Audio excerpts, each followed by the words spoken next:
স্বামী স্ত্রী তারা রাত্রিবেলা তাদের হাজত পূরণ করলো, সকালবেলা স্ত্রী গিয়ে স্বামীর নামে দর্শনের দাবি পেশ করলো, আর সেই স্বামী দর্শিত মামলার শিকার হয়ে গেল। এটা অসম্ভব। কোরআন নারীকে সমান অধিকার নয়, কোরআন নারীকে অগ্রাধিকার দিয়েছে।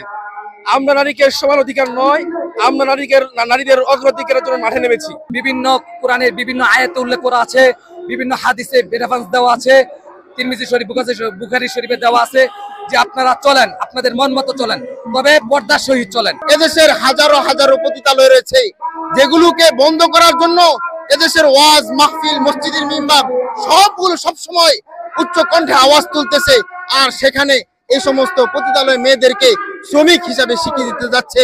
এটা বড়ই লজ্জাকর। গত 18 বছরে যে আবদারটা তারা বলতে পারে নাই, যে আইনটা যে শেখ হাসিনা করতে পারে নাই, সেই আইনটা আপনি আসার পর 6 মাসে এটা করে ফেলেছেন।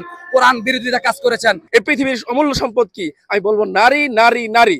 আজকে সেই অমূল্য সম্পদের ইজ্জতের রক্ষার্থে আমরা মাঠে নেমেছি, মাঠে থাকবো ইনশাআল্লাহ। আমি ডক্টর ইউনূস সাহেবকে বলবো, আপনি মুসলমান, আপনি যদি এদেশের সঠিক জিনিস চান, এদেশের ভালো চান, এদেশের মানুষের কল্যাণ চান, তাহলে কোরআন সুন্নাহ বিরোধী কোনো আইন বাস্তবায়ন করতে আপনি দিয়েন না।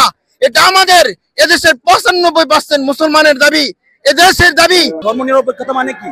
ধর্মনিরপেক্ষতা মানে যে যার ধর্ম পালন করতে পারবে, কিন্তু আমরা মুসলিম মেজরিটি দেশ হয়েও আমরা আমাদের হিজাবের জন্য আমাদের আন্দোলন করতে হয়, খুবই লজ্জার বিষয়। জুলাইয়ের গণ অভ্যুত্থানের মাধ্যমে আপনাকে আমরা এদেশের প্রতিনিধি বানিয়েছি, আপনি শহীদের বিনিময়ে এদেশের প্রতিনিধি হয়েছেন, কোনো নির্বাচিত সরকার নয়।